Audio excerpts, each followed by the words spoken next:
Hello and welcome to Upper Pen. My name is Dakota, and today I am talking with Serra Swift about her debut novel, Kill the Beast. Thank you so much for being here, Sarah. Thank you so much for having me. I'm so excited. So, for folks who might not have heard about Kill the Beast yet, can you give a little bit of a blurb? Yes, so the very short version is it's The Witcher meets Howl's Moving Castle. And it's essentially like if The Witcher was a super buff lady and had to bring Howl along to kill a monster. And the slightly longer version is my main character, Lysa. She's been trying to hunt the monster that killed her brother, and a melodramatic dandy shows up and has something that she needs, and they end up having to travel together to get it done. And there's a lot of twists and turns along the way. This is not a straightforward kill the beast story.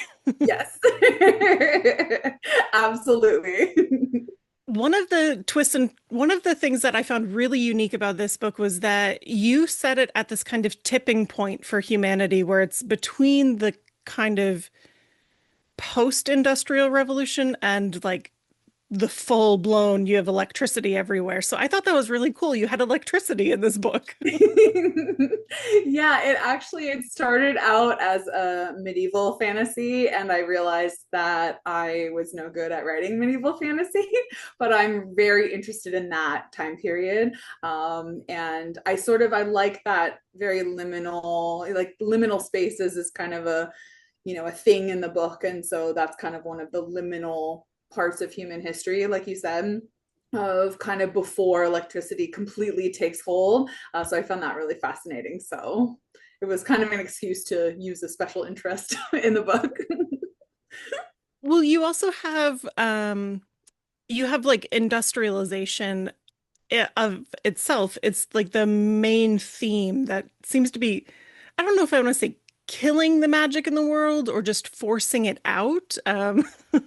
Yes, yeah. That's sort of something it's a thought I've had since I was really little, of reading all these fairy tales when I was a kid, and if magic was real, like everybody writes about it like it was real at that point, and what happened to it.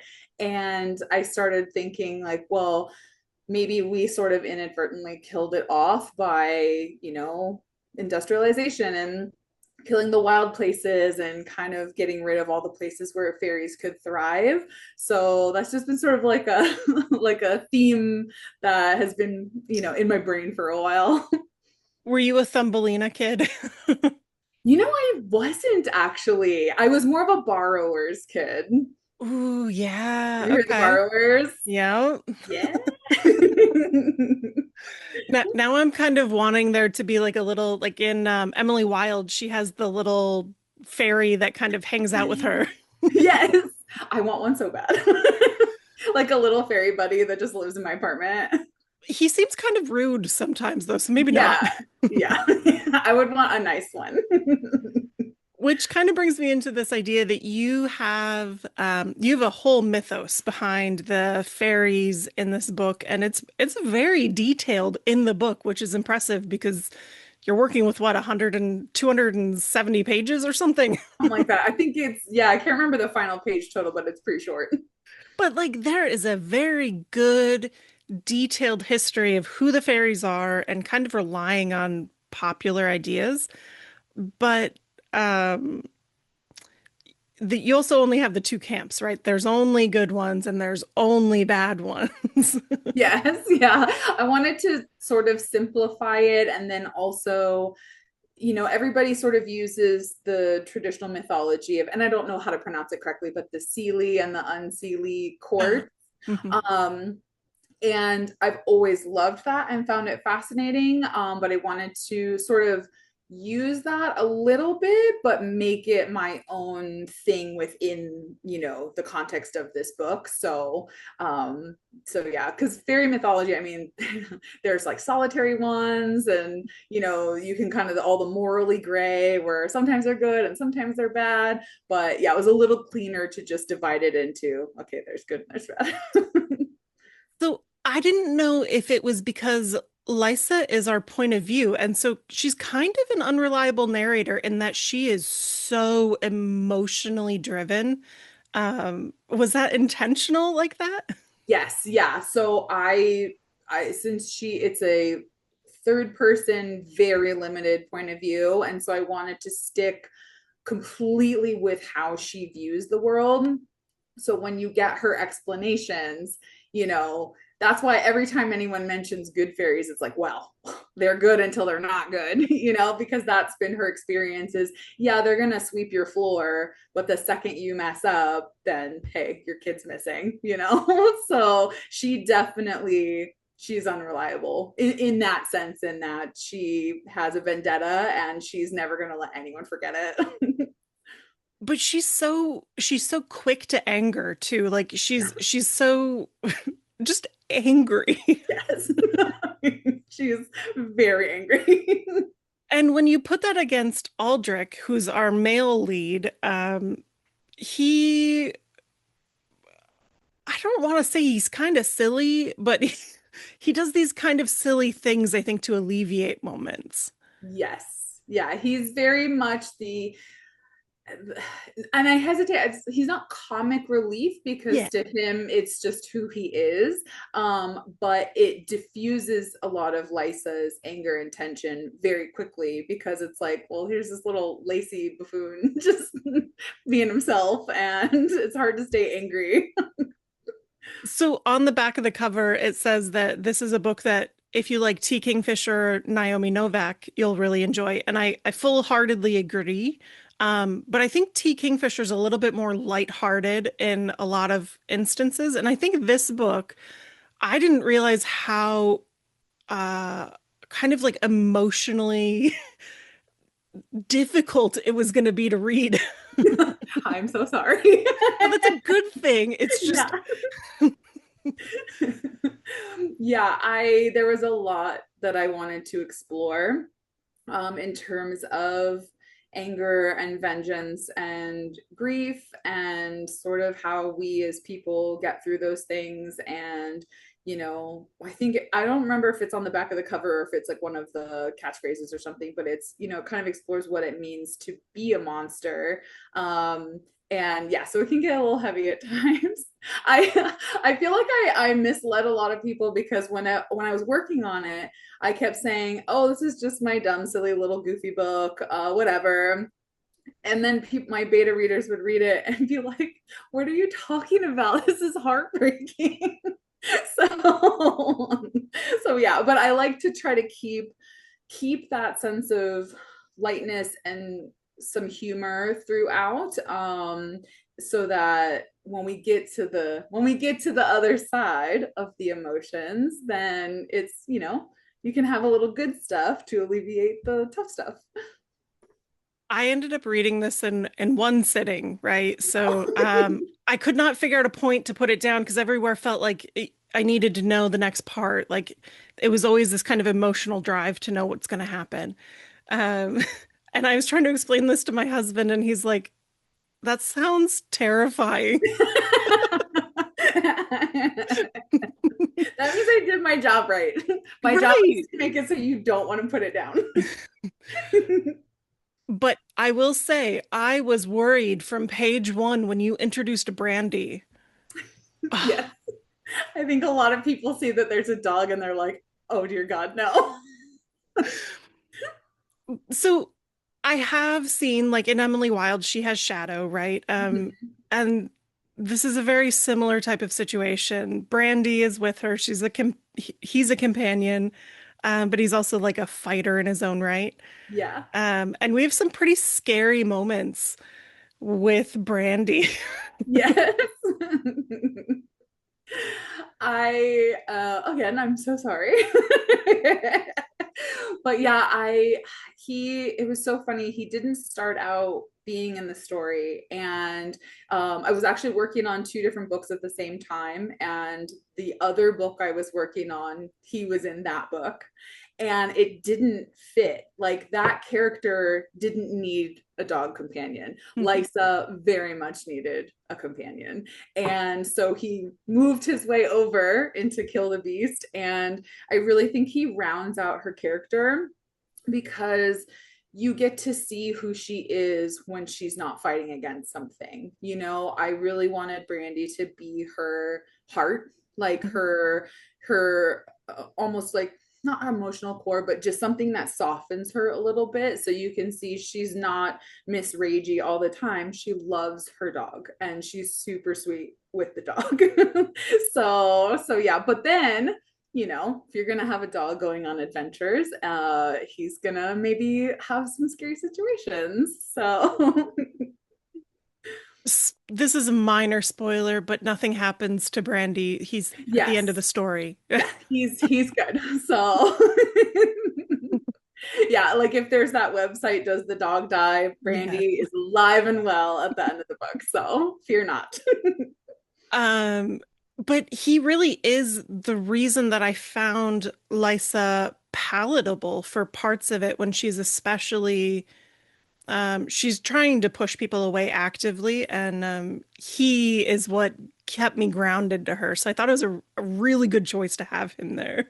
Thank you. Yeah, that was his main job essentially. It was, you know, if anybody has heard of the Save the Cat, Yeah. yeah, so it's one of the ways that you can humanize somebody. And I think a lot of times they use it in terms of villains that you don't really want people to hate completely or very unlikable main characters. But you know, I've never felt Lysa is super unlikable. She's just she's tough to love. She's tough to, because she doesn't want people to be close to her. But yeah, but she and her dog, man, they're besties.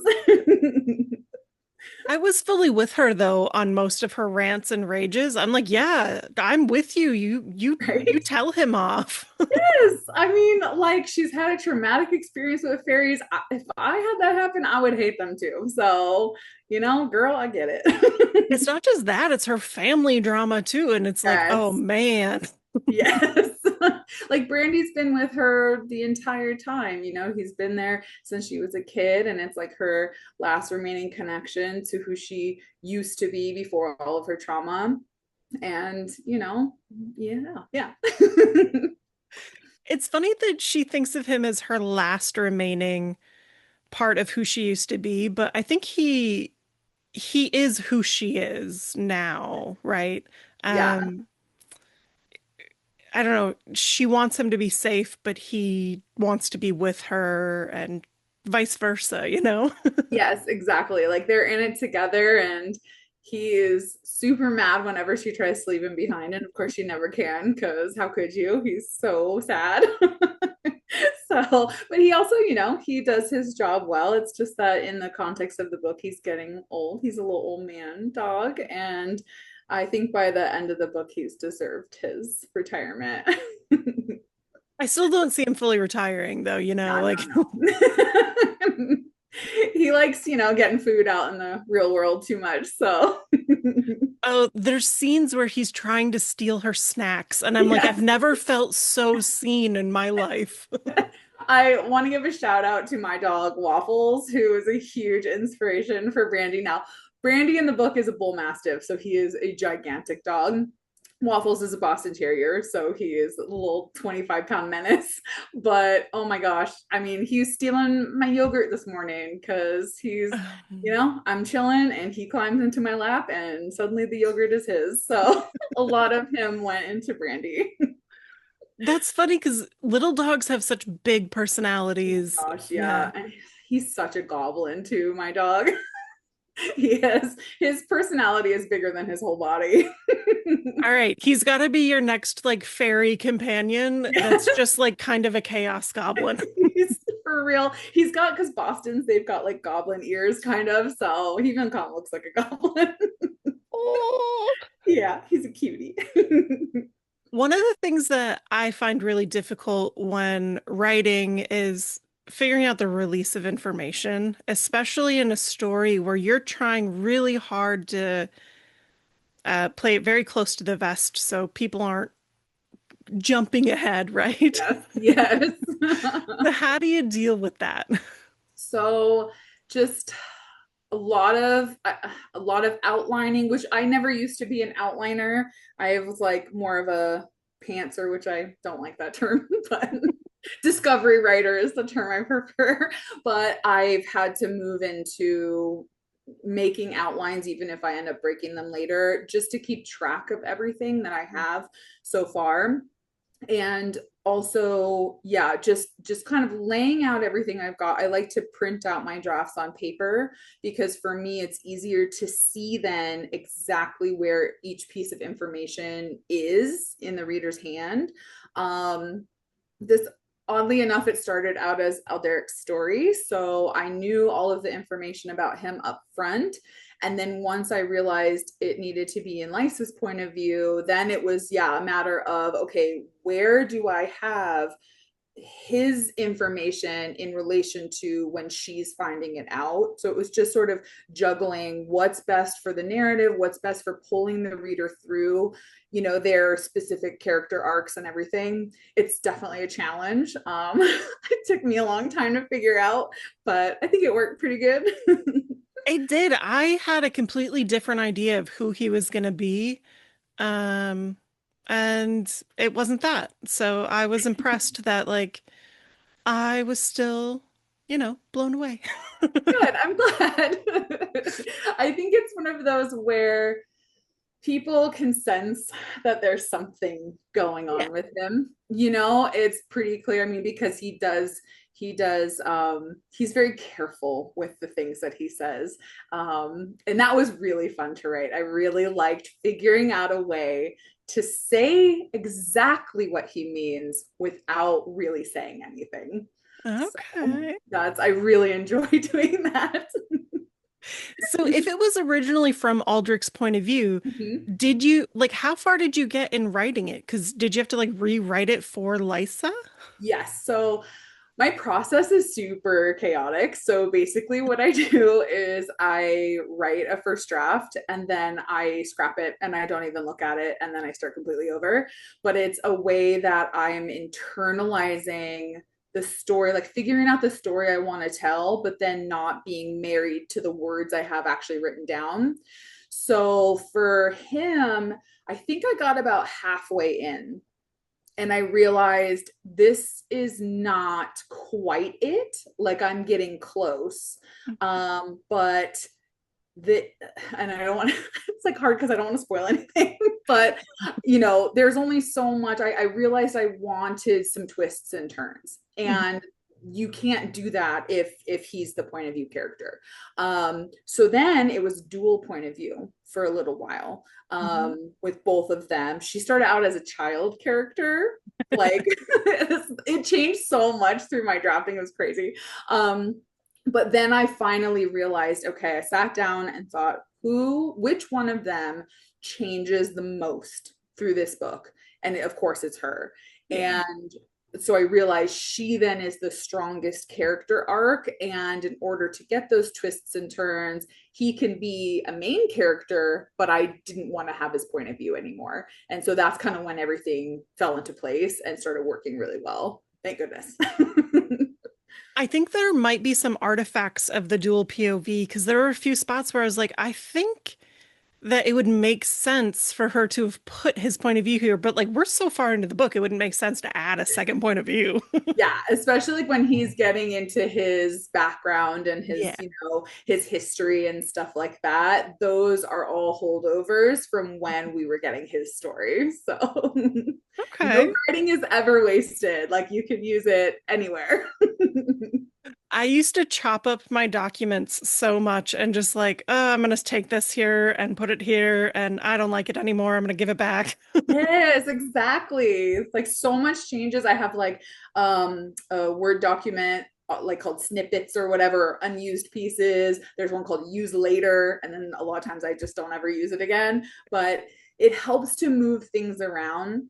And that's where doing things on paper also really helps because it's such a physical experience of the book. Yeah. Then I can see, like I said before, I can see exactly where certain paragraphs sit and does this work better here or do I need to move things around a little bit? So that's very helpful. Did you have beta readers before you submitted it to a publicist or sorry, not a publicist, a publisher? I did, yeah. So I have a couple of writing critique partners where we trade drafts back and forth. We've been doing it for like I've been writing for like 15 years, so for a long time they've been with me, and yeah, so then I get all of their feedback and I kind of see what is the consistent issues. So there's a quote, I don't remember who said it, but basically if multiple people are telling you something is wrong, there is something wrong, but if they're telling you exactly how to fix it, you don't have to listen. Yeah. So, but I like to flag, okay, three different people had an issue with this section. So something is wrong in this section and I need to figure out what it is and how to fix it. So yeah, it's hard to do anything without outside perspective. I like working in a tunnel is very, very hard. After you submitted it and it was accepted for publication, did it change again? It did. So we went through an editorial process. It didn't actually change a lot. Well, it didn't change a lot in that I only cut a couple of things, I think. You know, you go in and people always talk about how much you have to get rid of. I'm an extremely lean writer. So the draft that sold was 74,000 words and it ended up at like 99. So it was, yeah, it was a lot of my editor being like, explain this. What is this? Let's get some more here, which was really nice. So I also really like the chapter sizes. They're so easily moved through. And I don't know why this is the case, but like it just feels readable. it was super intentional. I am like, I I do individual chapter documents and I try to keep them all at a certain length. And some of them are a little bit longer if it's more information has to come out. Sometimes it's hard to control that. Some of them are really short. There's one kind of near the end that I won't spoil, but that one is the shortest chapter in the book, and it's just because there's a lot of really fast-paced stuff happening. Mhm. But yeah, my goal is I like short chapters because when I'm reading, it gives that sensation of I need to keep going. I have to find out what happens in the next chapter. Whereas when I'm reading something with very long chapters, I'm like, okay, I got to go do the dishes and I'm going to put it down.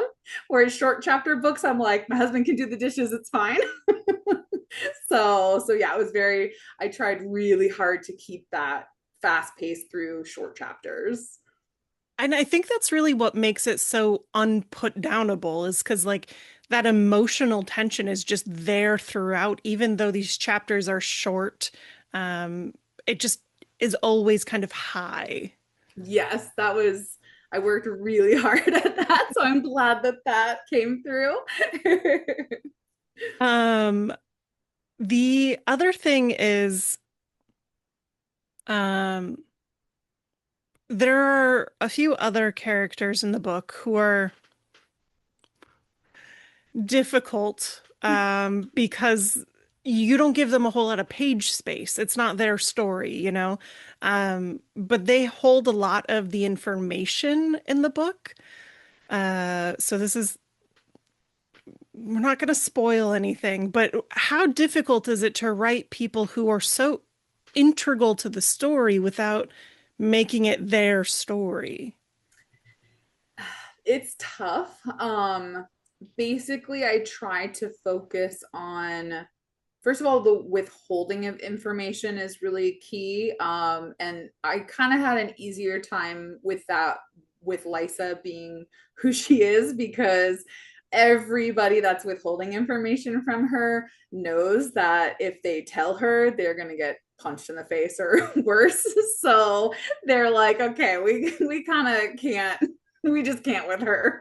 So that was a little bit easier for the motivation for them withholding stuff from her. But yeah, it's tough, and that's why I just listened to the audiobook and I had kind of forgotten how much information I have then coming out towards the end where people are then allowed to sort of tell their stories or their side of stories. So yeah, so basically my answer is that you just sort of wait until the crucial moment, but remember that we're focusing on, because Lysa's point of view is so limited, everything is seen through her. And so that's kind of how you deal with, not making it somebody else's story, is that she can be self-centered, right? She's like, I only care about my revenge and my thing. And, so that kind of helps with that. The other thing is these characters, they kind of make the story cozy, right? Because they all like live in these wonderful worlds that are difficult to live in, but they make do. Yes.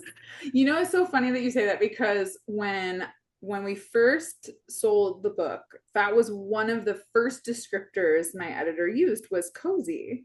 She said cozy, and with a dash of grit, I think was the way she phrased it. And at the time, I was really taken aback by the word cozy, because so much intense Yeah. stuff happens in the book. But the more I thought about it, the more I'm like, yeah, I mean, I do have this like cute little witch's cottage in the woods, and they're all happy. Well, not Liza's not happy, but they're like, making food and all this stuff. And so, and I really, now at this point, I think the cozy is what allows the darker portions of it to not get too overwhelming. Yeah. Which is something I really like in like T. Kingfisher's work, is that, even her horror, like the hollow places, which is so good, or the twisted ones, which is amazing. Those there's just enough either humor or cozy or whatever, that when the scary moments happen, I'm still grounded in like, okay, I think this is going to turn out okay. So I don't know that I would call it cozy with a dash of, I don't remember what she said, but Grit, I think. yeah, because it seems very inverse, right? The cozy is these moments of respite, and while they do kind of make up the majority of the book, because it's these like quiet conversations that Lysa and Aldrich and other people are having that are making up the whole story, um, interspersed with her punching people. As you do. But even in those moments where it does feel cozy, there is so much tension and sadness to Yeah. each character. So, Yeah, I would agree with that. It's very emotion forward, which is funny because those are the hardest parts for me to write, is the emotional stuff. I write the punching first, and then I kind of, that was one of the things my editor was so amazing at, is like, can we get a little more emotion here? What's her emotional state? Just constantly reminding me that people do actually have emotions that I can explore in this moment, which was exactly what the book needed. But yeah, I think you're exactly right, is that it's so heavy on emotion that cozy, like you said, it's just sort of, it's a respite from all of that. But the emotion is kind of what we're here for, right? So yeah. so that's the anchor. So you start the book off so strong with the opening scene where it's Lysa going into a tavern with her big bull mastiff and a very stinky wet bag, Yeah. um, and kind of throwing a troll's head at a very upscale customer. Yes. He doesn't do anything halfway. It really did set a good like precedent for who she is, because what is it? She's doing this because his company didn't want to pay her 1 shilling. Literally. Yeah, is that he hired her. She's, as well as seeking revenge for the monster that killed her brother, she is a bounty hunter, and she kills fairies for money. And so, yeah, he hired her to kill a troll that was living under an area that he wanted to build a bridge over. And yeah, it was that, yeah, literally 1 shilling difference. And she's like, you don't cheat me. This is my money.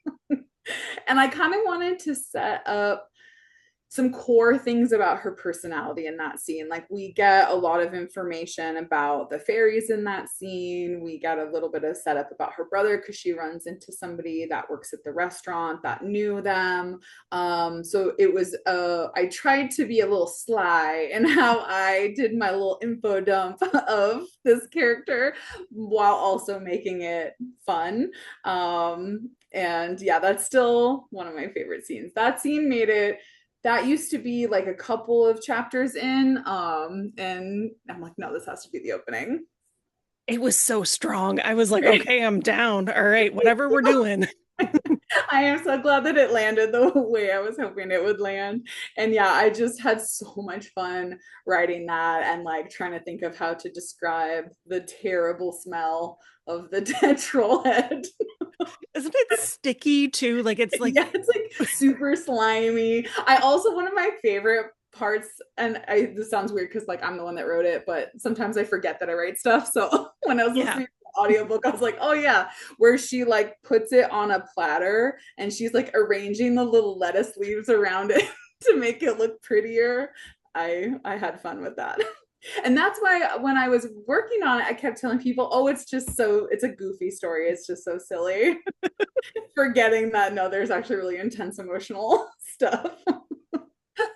I'm like, but the lettuce leaves were funny, right? Remember when she stole a man's belt? Yeah, like it's goofy. You're gonna laugh the whole time. You're not gonna cry. It's fine. Well, it was so funny because I was reading it quite late at night, early into the morning when I should have been sleeping. Yeah. And I was like really chuckling at the beginning and I was like, "Oh, this is like very funny. It's very T. Kingfisher feeling in this like tongue-in-cheek type of, whatever." And then I got like halfway through and I was like, "Now I'm so emotionally devastated." That Uh, was my plan. it was a good switcheroo. Ah. Yeah, I feel like those are the books that I tend to really love reading, and so it doesn't surprise me that that's what I ended up writing. But where yeah, you get grounded in the humor first, and then it just punches you in the stomach, which is fitting for Lisa. So Oh goodness. And from the troll, she actually makes a jacket that is so incredibly smelly that no one will walk near her in this incredibly crowded city. yeah, and she's like, "This is awesome." Because it normally takes her so long to walk around because it's so crowded. Which I'm like, same. I kind of wish I had a troll coat sometimes. If it didn't make me smelly, like if Yeah. it emitted an odor in my periphery. Yes. Like you can't smell it, and when you take it off, it no longer smells. Yeah. Yeah. No, I feel like she probably smells. Oh, I bet. I bet. Right? Yeah. She's like covered in gross fairy blood and she's like camping a lot. She's probably stinky. I think folks don't always tend to acknowledge that in like especially like romantasy and I'm like you Oh, guys yeah. are so dirty right now. Literally. When you're like on the road for 3 weeks, slowly falling in love, I'm like, I guess the pheromones are doing its job because they're looking past a lot of stuff. There's a lot of nose blindness happening after a Oh, for while. sure. For sure. Or like maybe perfume was really good in that world. Eh, It only covers so much though. Alderic smells amazing though, I have to say.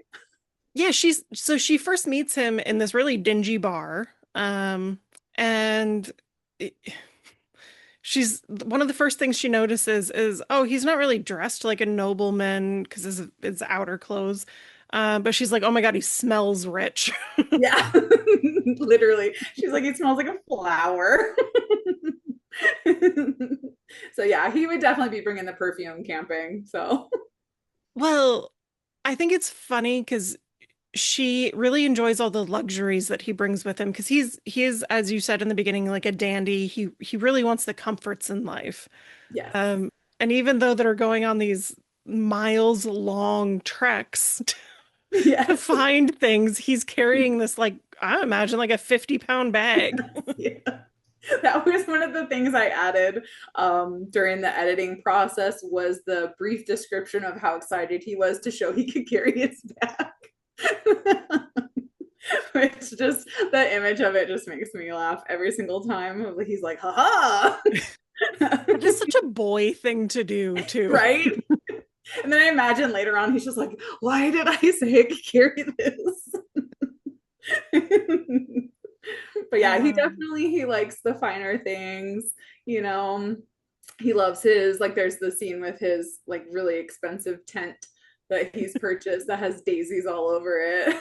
And she's like, man, it actually is really nice to have this thing because mine has holes in it. So yeah. that's why they make a good team. Like he's really good at like planning, packing, and she's good at, you know, the logistics of stuff.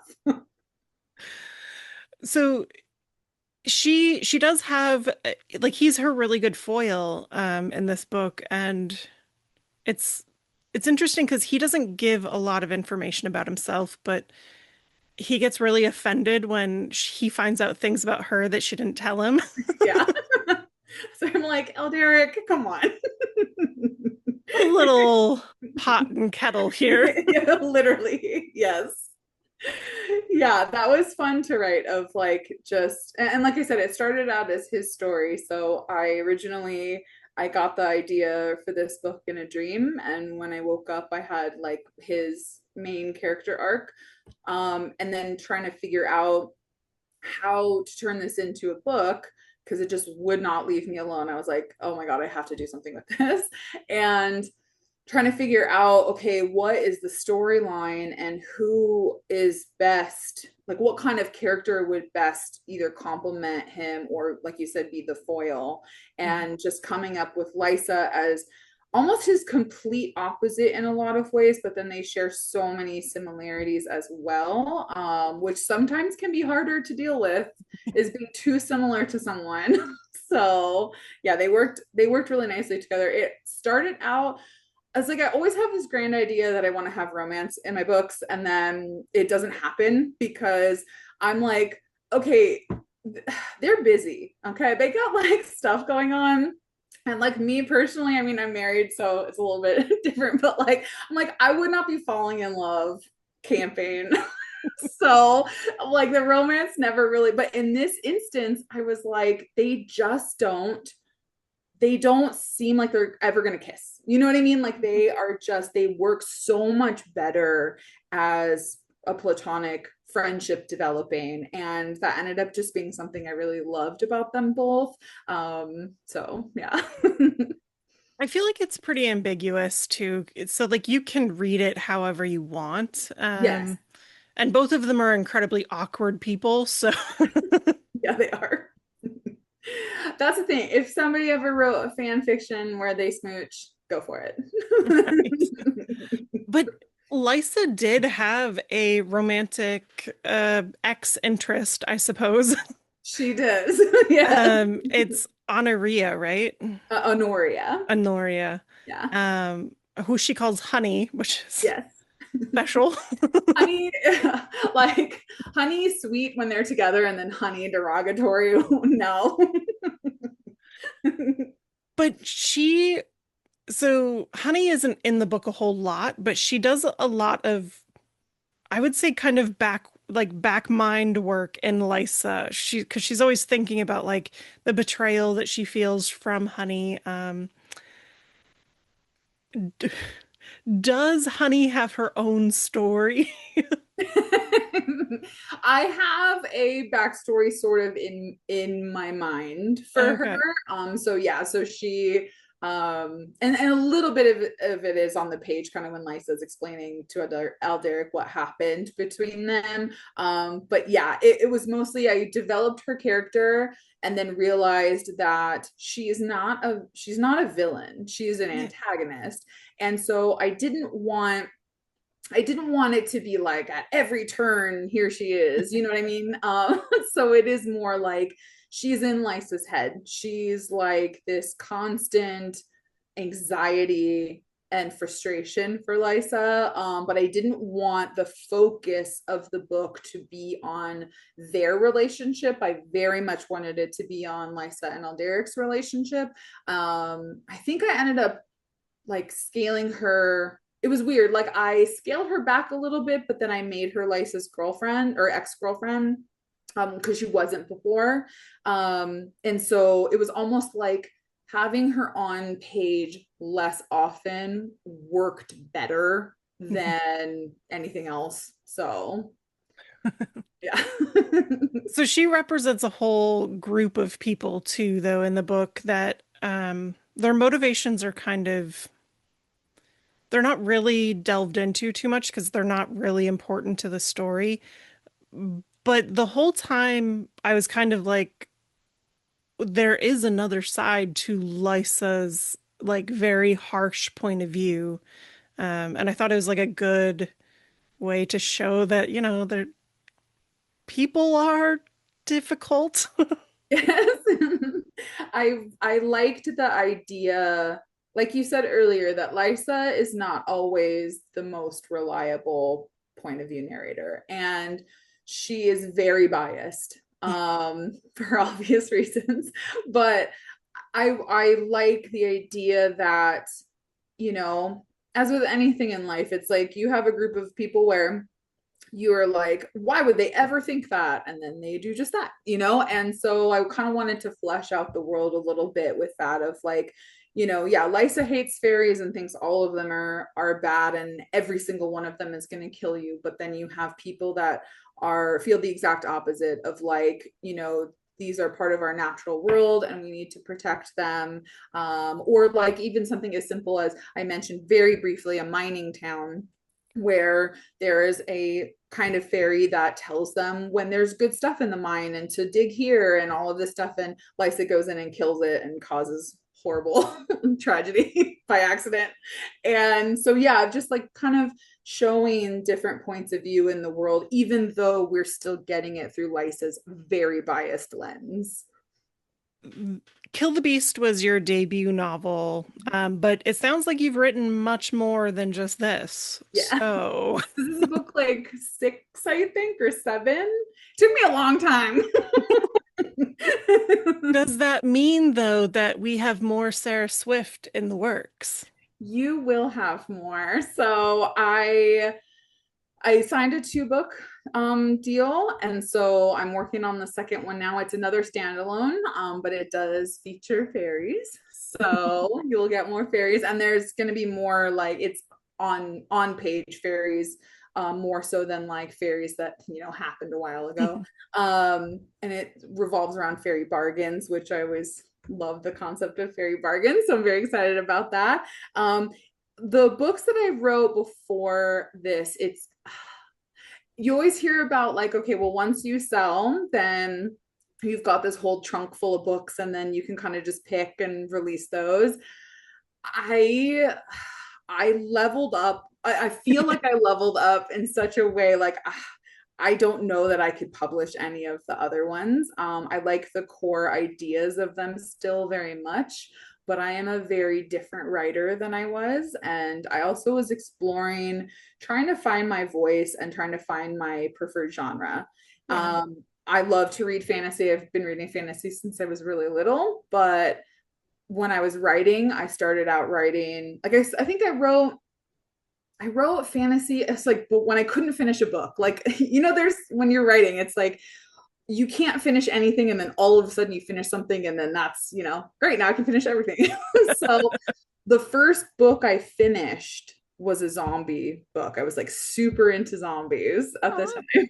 So I wrote this whole zombie book. It's yeah. So and then I went on to YA fantasy, and then I tried not post-apocalyptic, but like far future sci-fi. So like an apocalypse has happened, but now we're so far into the future that it's not really apocalyptic anymore. It's just a new society.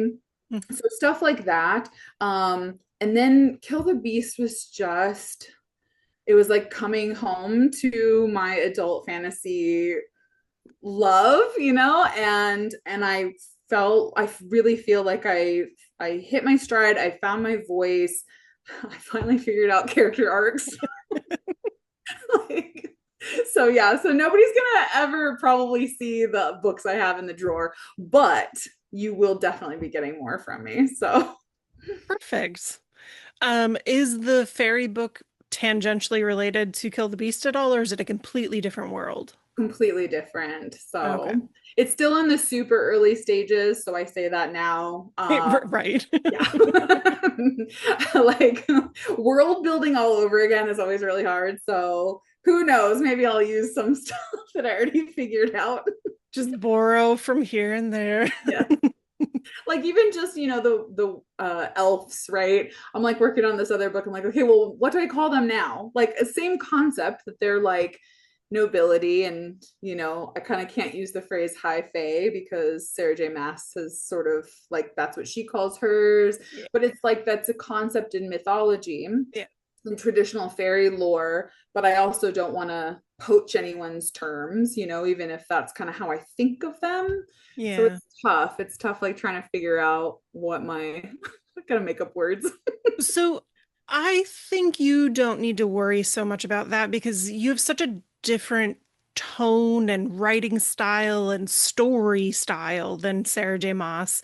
I'd Yeah. liken it much more to Heather Fawcett and Emily Yeah. Wilde, right? So this kind of like almost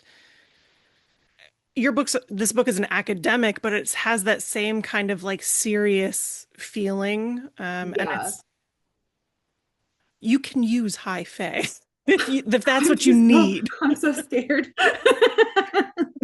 Because that's like my brain naturally is like, well, they're high fae. They're like, they're the Yeah. nobility, and it separates because yeah, like fairy lore is all about there's ones that look, I mean, they don't really, they're human-ish, but they're like the most gorgeous thing that you've seen in your life.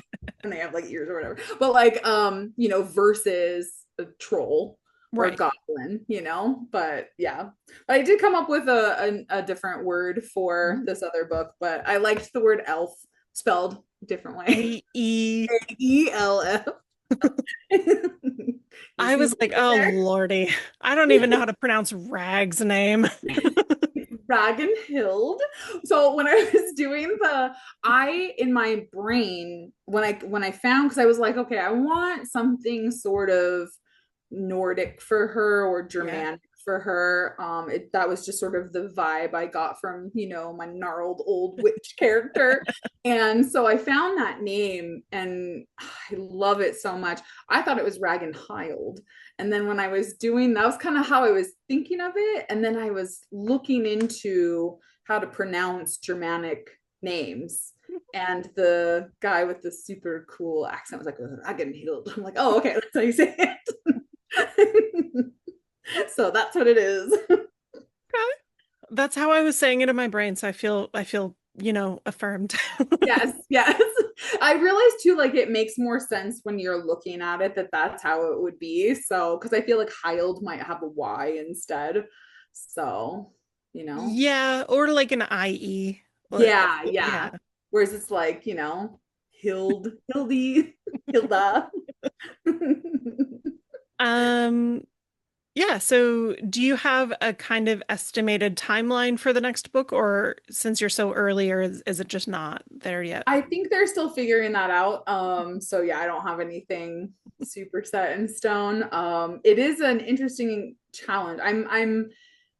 I like challenges as a writer. Or as a person, really. Not that writers aren't people, like, but you know what I mean. but this is the fastest I've ever had to write anything because now I've got a deadline. I got to turn stuff in, and I've heard that the sophomore novel is one of the hardest things you can do, and I can see why people say that. It is definitely a challenge. But I'm also it's fun in a weird way of like proving to myself that I can do this, and my goal is to maybe, if possible, do this full time one day. So I'm like, okay, here's my moment. I'm gonna prove that I can turn things in on time, and do good with my deadlines. But yeah, I think it took me the idea for Kill the Beast. Like I said, I had my dream about this book in 2020. It was March 2020. And so now it's coming out end of 2025. So it's been a long road. So this one, I was actually working on something else when Kill the Beast sold. And so when the time came to discuss the second project I would be working on, I had something half finished. So I pitched that, but it true to my style, it was extremely different because I was like just trying out a bunch of different things. So it didn't really fit the tone of Kill the Beast. And so my editor was like, okay, let's think about what the natural successor would be, you know? And I I came up with a pitch. I had varying projects and stages of, I have a first draft. I have everything figured out, whatever. This one, I didn't know character names. I literally came up with a pitch on the spot. And I was Okay. like, okay, this is going to be the one. And sure enough, that's the one. So it is literally, I'm starting from scratch. Earlier in our conversation, you mentioned that you don't like the word pantser. And one of the people I just talked to is a lit RPG author. So he writes like several books a year come out. And it's very fast for him, but he calls it planting. He Planting. I yeah, like he that. likes to garden. He puts all of these things in the soil and then he tends to them, and the ones that sprout are the ones that like become the story. All right, I'm gonna steal that. I I thought it would love fit that. better. I really love that. Yeah, pantsing to me, I don't know. It just sounds like something that you do when you're a bully. I don't know, like pantsing someone. So I just don't like it's like I don't know. That's I usually use discovery writer, but I like yeah the gardening metaphor of Yeah. because that's what you're doing, right? You're like I have a general, so like with the second book, I have the pitch, right? So I know generally speaking what needs to happen in this book.